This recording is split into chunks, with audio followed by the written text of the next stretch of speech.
Namaskar and welcome back. Today's topic is a little bit philosophical and geeky, but it has some interest and some usefulness, I think, if you think about it deeply.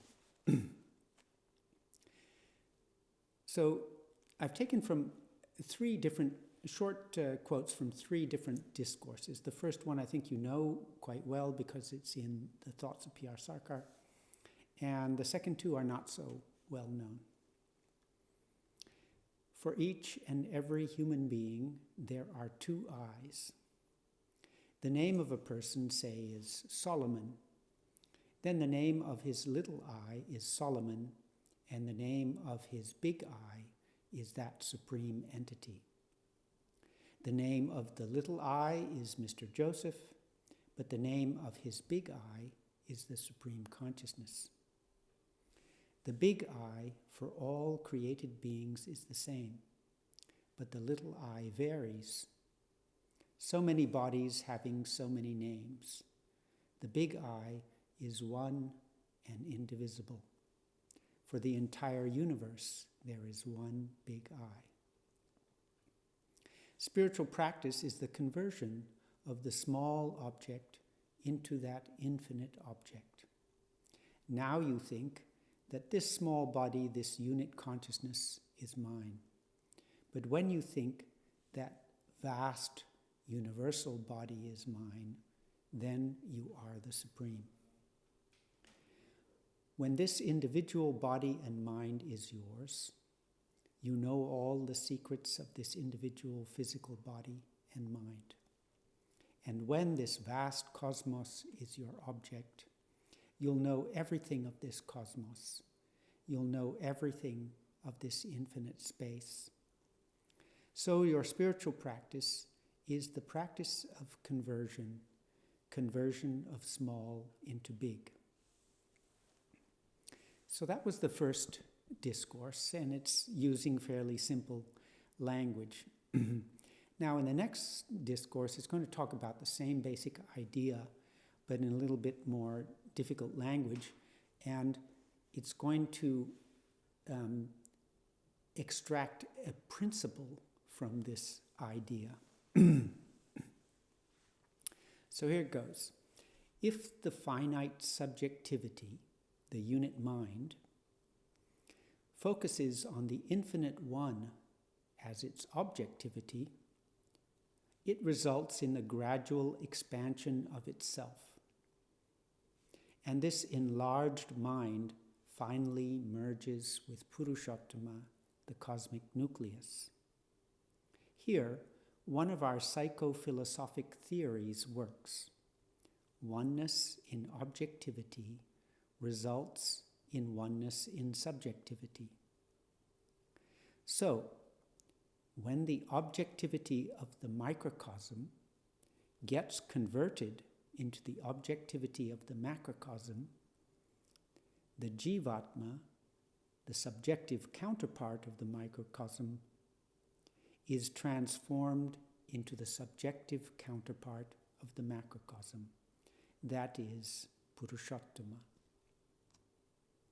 The fundamental principle of our Ishvara Pranidhana, our first lesson, is based on this psycho-spiritual theory.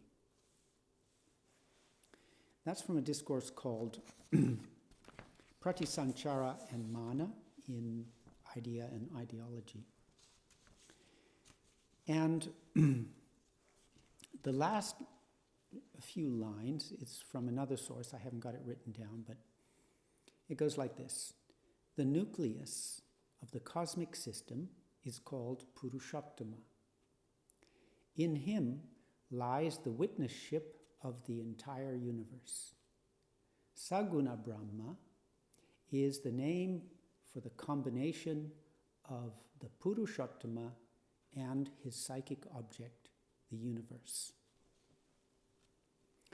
So this is about subjects and objects. So Purushottama is the nucleus consciousness, and the universe or the macrocosm is his psychic object. And Saguna Brahma is the combination of Purushottama, the subject, and the universe, the object. So the combination is Saguna Brahma. So I became interested in this discourse because some doubts came in my mind.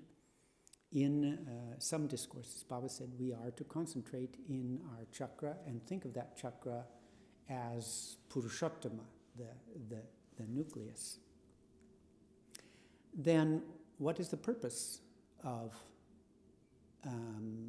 meditating on infinite Brahma surrounding us?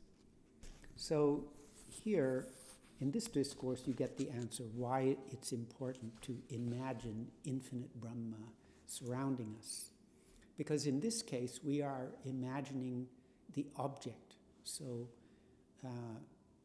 Paramatma, the Supreme Consciousness, is the witness of the entire universe, the entire cosmic mind. And Jivatma is the witness of the microcosm, the small, your body, your mind. So the witness of your body and your mind is Jivatma, and the witness of the cosmic body and the cosmic mind is Paramatma. And what we want is to convert Jivatma into Paramatma. And here the principle stated is that if you have the same object, then the subject becomes the same also. So if instead of meditating simply upon your own body and your own mind, you can meditate upon the cosmic body and the cosmic mind, then oneness in objectivity results in oneness in subjectivity. When the object is the same, the subject changes also, right?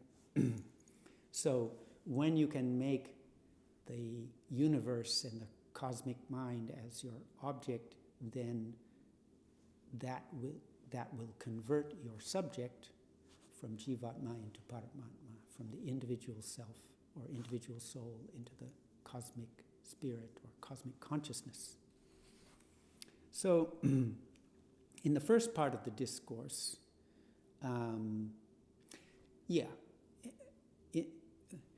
let me say something practically. How do we do that? Or what can kind of catch that feeling a little bit more easily?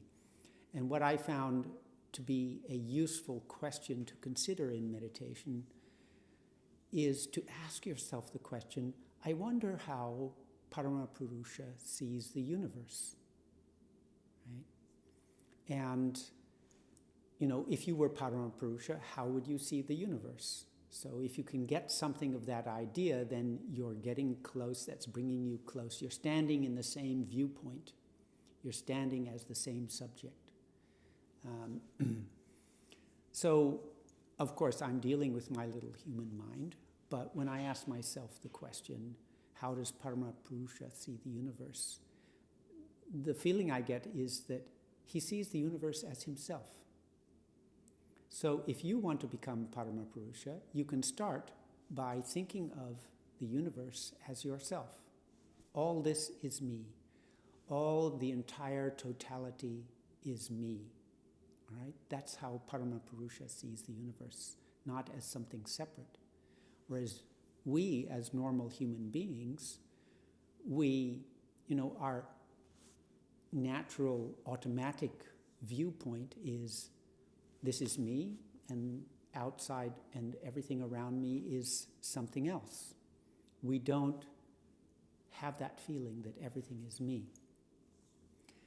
If we want to become one with Paramapurusha, then one thing that we can do is try to develop the habit of looking at everything and thinking of it as myself, right? All this is me.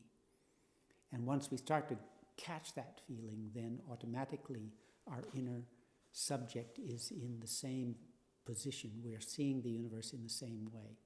So oneness in objectivity results in oneness in subjectivity.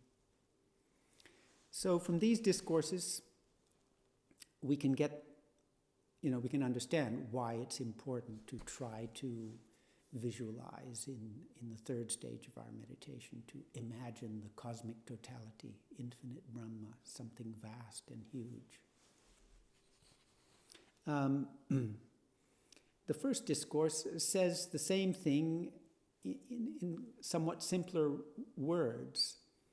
Now you think that this small body, this unit consciousness is mine. But when you think that vast universal body is mine, it's me, it's mine, it's my body, it's all me, then you are the Supreme, right? So your object has changed from this small unit body and small unit consciousness, now the vast universal body, and you're thinking of it as mine, and then you are the Supreme, right? So the same basic idea. So that was what I wanted to share. I hope you find that stimulating for your meditation. That's all for today.